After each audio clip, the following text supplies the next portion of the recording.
अस्सलाम वालेकुम। क्या आपने कभी सोचा है कि इंसान के लिए खुराक यानी कि फ़ूड क्यों ज़रूरी है और ये फ़ूड जो इतने कॉम्प्लेक्स पार्टिकल से मिलके बना होता है, आखिर कैसे छोटे छोटे पार्टिकल्स में ब्रेक डाउन हो जाता है। ये सब हमारी बॉडी में मौजूद एक प्रॉपर सिस्टम के थ्रू होता है जिसे डाइजेस्टिव सिस्टम कहते हैं। हम जो फूड खाते हैं उसमें कॉम्प्लेक्स पार्टिकल्स शामिल होते हैं जैसा कि कार्बोहाइड्रेट्स, प्रोटीन्स और फैट्स वगैरह।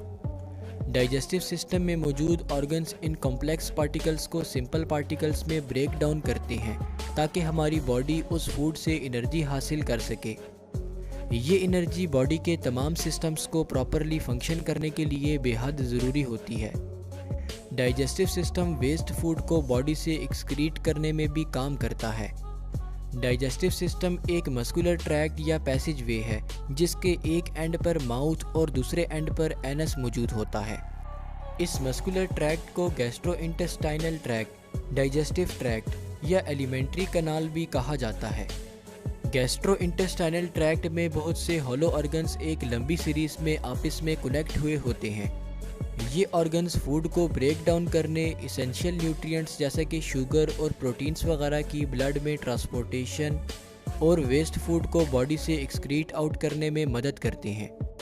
इन ऑर्गन्स में mouth, oesophagus, stomach, small intestine, large intestine और एनस शामिल हैं।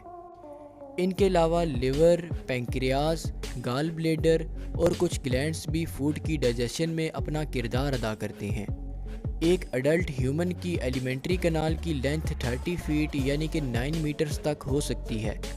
तो आइए अब वन बाय वन इन सारे ऑर्गन्स को डिटेल में स्टडी करते हैं। Number 1, mouth. Mouth digestive tract का पहला ऑर्गन है। जैसे ही आप फूड का पहला बाइट अपने माउथ में डालते हैं, डाइजेशन उसी वक्त से शुरू हो जाती है। माउथ को ओरल या बकल कैविटी भी कहा जाता है और इसमें 3 पार्ट्स शामिल हैं जिनमें टीथ, टंग और सैलिवरी ग्लैंड्स शामिल हैं। ये पार्ट्स फूड को फिजिकली डाइजेस्ट करते हैं। टंग यानी कि ज़ुबान एक मस्कुलर ऑर्गन है जो फूड को टेस्ट करने में हेल्प करती है।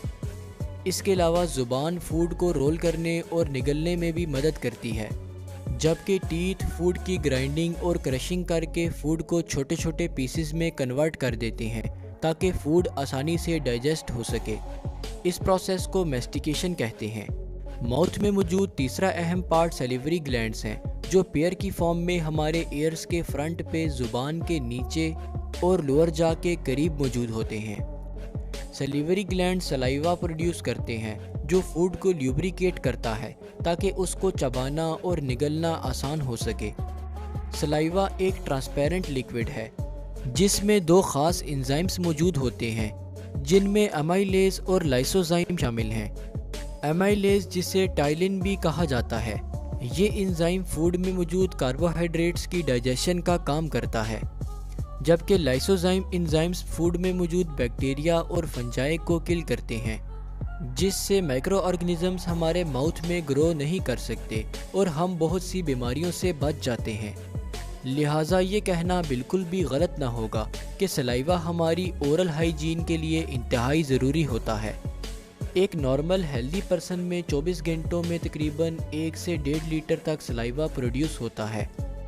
माउथ में फूड की पार्शियल डाइजेशन होती है और पार्शियली डाइजेस्टेड फूड को बोलस कहते हैं।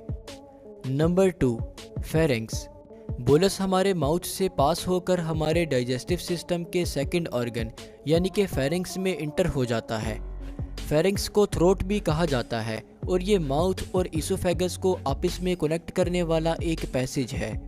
ये एक ऐसा पैसेज है जिससे फूड और एयर दोनों गुजरते हैं। Number 3, oesophagus. Partially digested food यानी कि बोलस फेरिंक्स से पास होकर ईसोफेगस में इंटर हो जाता है। ईसोफेगस को फूड पाइप भी कहा जाता है और ये 25 सेंटीमीटर लंबा और 1.5 से 2 सेंटीमीटर तक चौड़ा एक मस्कुलर पैसेज है जिसके एक एंड पर फेरिंक्स और दूसरे एंड पर स्टमक कनेक्ट हुआ होता है। ह्यूमन बॉडी में फूड पाइप के साथ ही विंड पाइप भी मौजूद होता है। जब हम सांस लेते हैं तो एयर हमारे माउथ से होकर विंड पाइप से गुजरकर लंग्स में चली जाती है। इसके बरक्स फूड को विंड पाइप में जाने से रोकने के लिए विंड पाइप की ओपनिंग पर एक कवर मौजूद होता है जिसे एपिग्लोटिस कहते हैं। फूड स्वेलो करने के दौरान ये एपिग्लोटिस विंड पाइप को कवर करता है और टंग बोलस को पुश करके फूड पाइप में इंटर कर देती है। ये फूड ईसोफेगस में मस्कुलर कॉन्ट्रैक्शंस के थ्रू स्टमक तक पहुंच जाता है। इन मस्कुलर कॉन्ट्रैक्शंस को पेरिस्टालिसिस कहा जाता है। ईसोफेगस के एंड पर एक मस्कुलर वाल्व प्रेजेंट होता है जिसे स्फिंक्टर कहते हैं। पार्शियली डाइजेस्टेड फूड जब स्टमक के अंदर कम्प्लीटली इंटर हो जाता है तो ये वाल्व बंद हो जाता है और लिक्विड्स और सॉलिड फूड को वापस मुंह की तरफ आने से रोकता है। अगर यही मस्कुलर कॉन्ट्रैक्शंस रिवर्स में शुरू हो जाए तो उसे एंटी पेरिस्टालिसिस कहते हैं। इसकी वजह से वॉमिटिंग शुरू हो जाती है। Number 4, stomach. स्टमक एक sac like J shaped muscular organ है जो डायफ्राम के नीचे और एब्डोमेन में अपर लेफ्ट साइड पे प्रेजेंट होता है। स्टमक के नीचे लीफ शेप्ड ग्लैंड प्रेजेंट होता है जिसे पैंक्रियास का नाम दिया गया है। स्टमक के सामने लिवर प्रेजेंट होता है। लिवर के नीचे और एब्डोमेन में राइट साइड पर एक पियर शेप्ड ऑर्गन प्रेजेंट होता है जिसे गाल ब्लेडर कहते हैं। स्टमक पार्शियली डाइजेस्टेड फूड यानी कि बोलस को टेम्पररीली होल्ड करता है और उसकी कंप्लीट ब्रेक डाउन करता है ताकि ये फूड ब्लड में इजीली ट्रांसपोर्ट हो सके और इससे एनर्जी जनरेट हो। ईसोफेगस और स्टमक की इनर वॉल्स पर एक थिन मेम्ब्रेन मौजूद होती है जिसे म्यूकस मेम्ब्रेन कहते हैं। स्टमक में इस मेम्ब्रेन का नाम गैस्ट्रिक म्यूकोसा होता है और इसमें present epithelial cells gastric mucus secrete करते हैं। ये गैस्ट्रिक म्यूकस न सिर्फ फूड की ल्यूब्रिकेशन और ब्रेक डाउन में हेल्पफुल होता है बल्कि इसके साथ साथ स्टमक की इनर लाइनिंग्स को एसिड से प्रोटेक्ट करने का काम भी करता है। गैस्ट्रिक म्यूकोसा के एपिथेलियल सेल्स म्यूकस सिक्रीशन के अलावा मुख्तलिफ गैस्ट्रिक जूसेस भी रिलीज करते हैं। ये गैस्ट्रिक जूसेस फूड में मौजूद कार्बोहाइड्रेट्स और प्रोटीन्स की डाइजेशन में अहम रोल अदा करते हैं। एक दिन में तकरीबन 1.2 से 1.5 लीटर तक गैस्ट्रिक जूसेस रिलीज होते हैं। गैस्ट्रिक जूस में बहुत से कंपोनेंट्स शामिल हैं जैसा कि हाइड्रोक्लोरिक एसिड, इलेक्ट्रोलाइट्स और एक खास प्रोटीन डाइजेस्टिंग एंजाइम जिसे पेप्सिन कहते हैं। हाइड्रोक्लोरिक एसिड की वजह से गैस्ट्रिक जूस की पीएच हाईली एसिडिक होती है। इन गैस्ट्रिक जूसेस की मदद से और स्टमक की चर्निंग एक्शन की वजह से बोलस एक येलो थिक क्रीमी लिक्विड में कन्वर्ट हो जाता है जिसे काइम कहते हैं। स्टमक बहुत से सब्सटेंसेस एब्जॉर्ब कर लेता है जैसा कि ग्लूकोज, सिंपल शुगर्स और अमाइनो एसिड्स वगैरह। ईसोफेगस के एंड की तरह स्टमक के एंड पर भी एक मस्कुलर वाल्व मौजूद होता है जिसे पाइलोरस कहते हैं। इस वाल्व के ओपन होने से काइम स्मॉल इंटेस्टाइन में इंटर हो जाता है। जैसे ही स्टमक इम्पटी होता है तो पाइलोरस वाल्व बंद हो जाता है ताकि फूड रिफ्लक्स यानी कि स्टमक में फूड की वापसी न हो सके। Number 5, small intestine. काइम की अगली मंजिल स्मॉल इंटेस्टाइन होती है। स्मॉल इंटेस्टाइन जिसे हम अपनी ज़ुबान में छोटी आंत भी कहते हैं, ये हमारे एब्डोमेन में मौजूद 22 से 25 फीट लॉन्ग एक लूजली कोइल्ड मस्कुलर ट्यूब है जिसका डायमीटर तकरीबन 2 इंच तक होता है। स्मॉल इंटेस्टाइन के 3 पार्ट्स होते हैं जिनमें ड्यूडेनम, जिजुनम और इलियम शामिल हैं। स्मॉल इंटेस्टाइन पैंक्रियाटिक जूस और बाइल की मदद से काइम को फर्दर डाइजेस्ट करने में हेल्प करती है। पैंक्रियाटिक जूस पैंक्रियास से रिलीज होता है और इसमें ऐसे एंजाइम्स होते हैं जो काइम में मौजूद प्रोटीन्स, फैट्स और कार्बोहाइड्रेट्स की ब्रेक डाउन करते हैं, जबकि बाइल हमारे लिवर में प्रोड्यूस होता है और गाल ब्लेडर में स्टोर होता रहता है। ये बाइल डाइजेशन के दौरान गाल ब्लेडर से बाइल डक्ट के थ्रू स्मॉल इंटेस्टाइन में रिलीज होता है। बाइल काइम में मौजूद फैट्स की डाइजेशन में अहम किरदार अदा करता है। स्मॉल इंटेस्टाइन के पोर्शन ड्यूडेनम में काइम की मिक्सिंग और डाइजेशन होती है, जबकि जिजुनम और इलियम पार्ट्स से डाइजेस्टेड फूड ब्लड में एब्जॉर्ब होता है। स्मॉल इंटेस्टाइन की इंटरनल लाइनिंग में एक खास किस्म के स्ट्रक्चर्स प्रेजेंट होते हैं जिन्हें विलाय कहते हैं। अगर विलाय के इंटरनल स्ट्रक्चर को देखा जाए तो इसमें ब्लड वेसल्स का एक नेटवर्क मौजूद होता है। ये विलाय स्मॉल इंटेस्टाइन का सरफेस एरिया इंक्रीज करते हैं ताकि फूड ब्लड में मुकम्मल तौर पर एब्जॉर्ब हो सके। इस तरह स्मॉल इंटेस्टाइन में फूड की मुकम्मल डाइजेशन के बाद फूड का मैक्सिमम पोर्शन ब्लड में एब्जॉर्ब हो जाता है, जबकि फूड की डाइजेशन से प्रोड्यूस होने वाला वेस्ट स्मॉल इंटेस्टाइन से मूव करके लार्ज इंटेस्टाइन में पहुंच जाता है। Number 6, large intestine. Large intestine, जिसे हम अपनी ज़ुबान में बड़ी आंत भी कहते हैं, ये 5 to 6 feet long muscular tube है।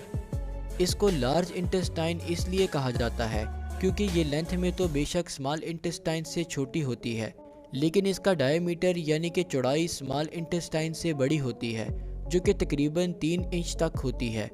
स्मॉल इंटेस्टाइन की तरह लार्ज इंटेस्टाइन को भी 3 पार्ट्स में डिवाइड किया जाता है, जिनमें सीकम, कॉलन और रेक्टम शामिल हैं। सीकम लार्ज इंटेस्टाइन का फर्स्ट पार्ट है, जबकि कॉलन पार्ट सीकम को रेक्टम के साथ कनेक्ट करता है।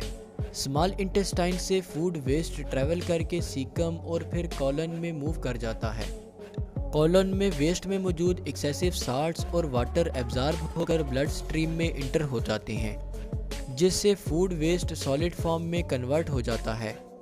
इसके अलावा कॉलन में मौजूद बैक्टीरिया फूड वेस्ट को मज़ीद ब्रेक डाउन करते हैं, जिससे वेस्ट मुकम्मल डिग्रेड हो जाता है। इस स्टेज पे फूड वेस्ट को स्टूल या फीसिस का नाम दिया जाता है। कॉलन से आगे लार्ज इंटेस्टाइन का थर्ड पार्ट शुरू होता है, जिसे रेक्टम कहते हैं। कॉलन दिन में 1 से 2 बार स्टूल को रेक्टम की तरफ डिलीवर करता है। रेक्टम 8 इंच का एक चैम्बर है, जो कॉलन और एनस को आपस में कनेक्ट करता है। कॉलन से स्टूल रिसीव करना, उसे टेम्परेरीली स्टोर करना और इसे बॉडी से एक्सक्रीट करना रेक्टम के अहम फंक्शंस में शामिल है। Number 7, anus. डाइजेस्टिव ट्रैक्ट का लास्ट पार्ट एनस है। एनस 2 एनल स्फिंक्टर मसल्स पे मुश्तमिल होता है, जिनमें इंटरनल और एक्सटर्नल स्फिंक्टर मसल्स शामिल हैं। एनस के अपर पोर्शन की लाइनिंग में एक ख़ास सेंसर मौजूद होते हैं, जो स्टूल कंटेंट को डिटेक्ट करके ब्रेन को सिग्नल सेंड करते हैं कि ये स्टूल सॉलिड, लिक्विड या गैस किस फॉर्म में है। जबकि एनल स्फिंक्टर मसल स्टूल की इवैक्यूएशन यानी कि बॉडी से एक्सक्रीशन को कंट्रोल करते हैं, क्योंकि ब्रेन से स्टूल रिलीज के सिग्नल्स रिसीव होने पर रेक्टम कॉन्ट्रैक्ट करता है और स्फिंक्टर मसल्स रिलैक्स करते हैं, जिससे वेस्ट आसानी से बॉडी से एक्सक्रीट हो जाता है। इसके बरक्स अगर ब्रेन से स्टूल रिलीज के सिग्नल्स रिसीव ना हो तो रेक्टम रिलैक्स जबकि स्फिंक्टर मसल्स कॉन्ट्रैक्ट रहते हैं। इस तरह स्टूल रेक्टम में ही स्टोर रहता है। यही वजह है कि जब हम सो रहे होते हैं तो हमारे internal sphincter muscles contracted form में रहते हैं ताकि हमें बाथरूम ना आ सके, जबकि इंटरनल स्फिंक्टर मसल्स की रिलैक्सेशन होने से हमें बाथरूम की ज़रूरत पड़ती है, जिस दौरान स्टूल को टेम्परेरीली होल्ड करने के लिए हमारे एक्सटर्नल स्फिंक्टर मसल्स अहम रोल अदा करते हैं। तो होप सो आज की इस वीडियो से आपको कुछ ना कुछ ज़रूर नया जानने को मिला होगा। मैं आपसे मिलूँगा अपकमिंग वीडियो में किसी नए टॉपिक के साथ। तब तक के लिए अल्लाह हाफिज़।